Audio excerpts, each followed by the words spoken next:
Você teria coragem de fechar 343 lojas de supermercado para salvar a tua empresa? Foi exatamente isso que aconteceu com o Dia%. O Dia%, ele entrou em recuperação judicial em 2024, para ser mais exato, em março de 2024, e nesse plano de recuperação judicial a dívida era de 1,1 bilhão de reais. Então imagina uma empresa, uma das maiores empresas de supermercados do Brasil, maior rede de referência, com uma dívida gigantesca e tendo que montar um processo de recuperação judicial. É sobre isso que a gente vai falar. Eu vou contar um pouco da história do Dia% e como que ela está conseguindo se recuperar para conseguir trazer de volta esse crescimento que ela teve nos principais estados do Brasil. Então, se você se interessou por esse tipo de vídeo, clica aqui no comentário, clica aqui para curtir esse vídeo, já compartilha com o máximo de pessoas, segue a gente nas redes sociais e se você não é inscrito no nosso canal, se inscreve para que a gente possa fazer vídeos cada vez mais interessantes para que você possa aí buscar conhecimento e crescer no teu negócio. Então, sem mais delongas, bora lá pro vídeo.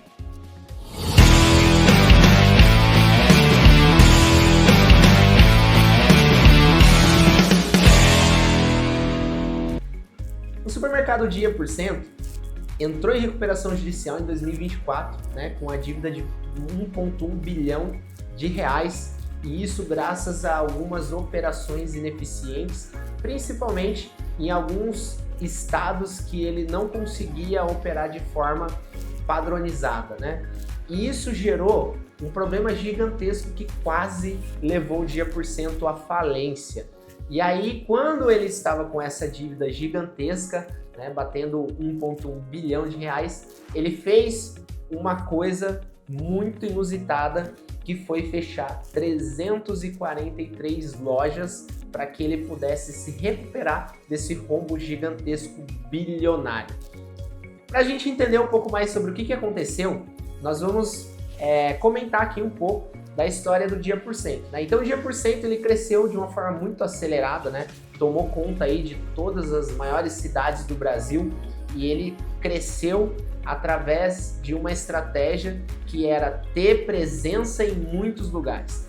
A intenção do supermercado era ter presença, porque ele imaginava que a presença gerava resultado escalado. E nesse meio do caminho ele percebeu que o desafio maior era conseguir padronizar os processos para que todas essas unidades conseguissem gerar resultado. E aí, o que isso se mostrou no meio do caminho? Que uma falta de processo organizado, uma falta de gestão e aí um crescimento acelerado, mas não da maneira com a equipe também crescendo acelerado, gerou ineficiência operacional. E muitas lojas do Dia% geravam prejuízos. E isso acarretou numa dívida bilionária. Quando eles entraram com o processo de recuperação judicial, eles tiveram que ter muita coragem. Porque qual que foi a decisão principal do Dia%? Foi fechar as lojas que não geravam resultado. E foi aí que veio a decisão de fechar 343 lojas. Isso aconteceu num prazo aí de 2 anos, Então de 2024 a 2026, eles vieram fechando lojas que não geravam retorno financeiro, que não geravam resultado, e eles enxugaram a operação, fecharam 3 centros de distribuição e focaram na operação dentro do estado de São Paulo.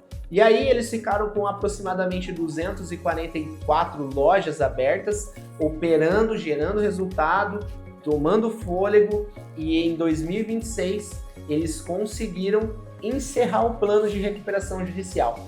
Para quem não sabe e não entende muito como funciona o plano de recuperação judicial, basicamente a empresa entra com um plano dizendo o seguinte: olha, eu tenho uma dívida, eu não consigo pagar, mas eu tenho um plano que dentro desse plano eu tenho todas as estratégias que vão ser viáveis para que eu consiga pagar os meus credores, e todas as minhas dívidas. E aí o que ele faz? Ele entra com uma ação jurídica, e essa ação o juiz analisa e valida ou não valida esse plano, faz ajustes se precisar, e aí a partir disso ele congela ele congela aquelas dívidas, né? Então ele trava os credores de penhorar bens e fazer algum tipo de protesto ali no CNPJ da empresa, possibilitando ela continuar comprando e crescendo, gerando resultado dentro daquele prazo estipulado pelo juiz.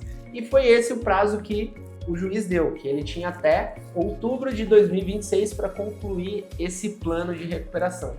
A empresa conseguiu antecipar esse plano e encerrou essa recuperação agora em junho. E o que isso mostra, né? Isso prova pra gente que crescimento acelerado nem sempre significa resultado acelerado. É importante a gente começar a analisar que os processos padronizados precisam acompanhar o nosso crescimento. E muitas das vezes a nossa empresa, ou a nossa equipe, ou a nossa estrutura física não está preparada para acompanhar esse crescimento. E é aí que a gente precisa fazer o quê? Crescimento estruturado. Porque se você só crescer acelerado, crescer, pode ser que o seu time não consiga acompanhar você de fato, pode ser que o seu sistema não seja o suficiente para conseguir acompanhar, pode ser que as coisas se percam no meio do caminho e você não consiga aplicar. Uma das coisas que houve de problemas dentro do Dia por Cento, né, que existem alguns relatos de pessoas que trabalhavam lá, que falaram sobre a cultura de várias regiões que as empresas, que o Dia por Cento não estava acostumado a lidar. Então, particularidades em lugares, então como por exemplo, aluguéis muito caros, mão de obra desqualificada em pontos específicos, dificuldade de acesso para fornecedores. Então, várias coisas que aconteceram no meio do caminho, vários percalços que ela teve que galgar ali no longo dessa trajetória, que gerou esse problema. E aí aconteceu de ficar lojas ineficientes. E aí o que isso tem a ver muitas das vezes com o seu supermercado, né? Se você é dono do supermercado e está assistindo, ou se você trabalha em algum supermercado, né, é importante você ter essa lição. Porque cada loja que você abre, ela tem a sua particularidade. Porque existem particularidades dentro de cidades, inclusive. Às vezes você abre uma loja dentro de um bairro, já tem as suas particularidades. E aí você abrir uma outra loja em um bairro diferente, na mesma cidade, já tem outras particularidades, outros desafios, outras dificuldades que você vai enfrentar. Agora imagine você abrir lojas em todos os estados brasileiros. Imagina quantas dificuldades que você não vai enfrentar, tanto em questões logísticas, tanto em questões culturais, né, em questões de mix, adequação de mix de produto, atendimento. Então, para que você esteja instalado em um lugar e que você consiga ter sucesso, é importante que você entenda a cultura do lugar, que você entenda as particularidades, os desafios para que você consiga abastecer melhor a mercadoria na loja, o atendimento, entender qual é o público que você vai atender, como que esse público gosta de ser atendido, quais são as preferências das pessoas que vão frequentar a sua loja. Isso vai fazer um grande diferencial, né? E você ouvir os seus clientes. Então esse também é um dos grandes problemas que a gente vê em redes muito grandes. Às vezes as redes, elas colocam aquilo que ela acha que é bom para você, mas nem sempre aquilo que ela acha que é bom é o que o cliente está esperando. E aí entra a questão de você ouvir o seu cliente. Você tem uma forma de conseguir ouvir o teu cliente e resolver rápido aquilo que o cliente está pedindo. Então muitas das vezes o cliente está precisando de estacionamento, às vezes o cliente está precisando de produtos diferentes, às vezes o cliente está precisando, enfim, de N coisas da tua loja, mas você, como é uma operação muito grande, é muito engessado, não consegue chegar em quem decide, você simplesmente fala, é isso que eu tenho e é isso que você precisa. Mas no final, não necessariamente é aquilo que o cliente busca.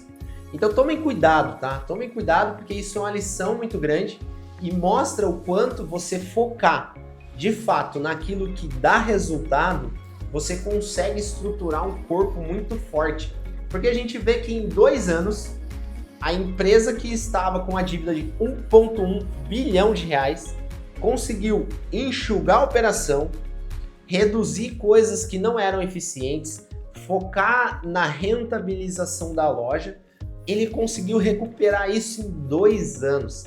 Agora imagina se ele colocar esse foco daqui 5 anos, qual é o tamanho ou qual vai ser a força e a capacidade geradora de caixa desse negócio. Então, você que está aí nos ouvindo, assistindo aí por algum lugar, é importante você entender, foca naquilo que dá certo, expanda aquilo que dá certo. Não ache que você colocando várias coisas ineficientes vai gerar uma empresa sólida, porque não vai. Você precisa criar braços fortes e esses braços fortes estão nas suas fortalezas, nas forças que você tem hoje, tá? Então, entenda o que você é bom, entenda o que te torna diferente dos demais concorrentes, né? Existem algumas ferramentas que o pessoal usa no ramo empresarial, que você pode usar também, que a análise SWOT é uma análise muito boa de você trabalhar, que ela fala sobre as fortalezas e fraquezas, né? Os pontos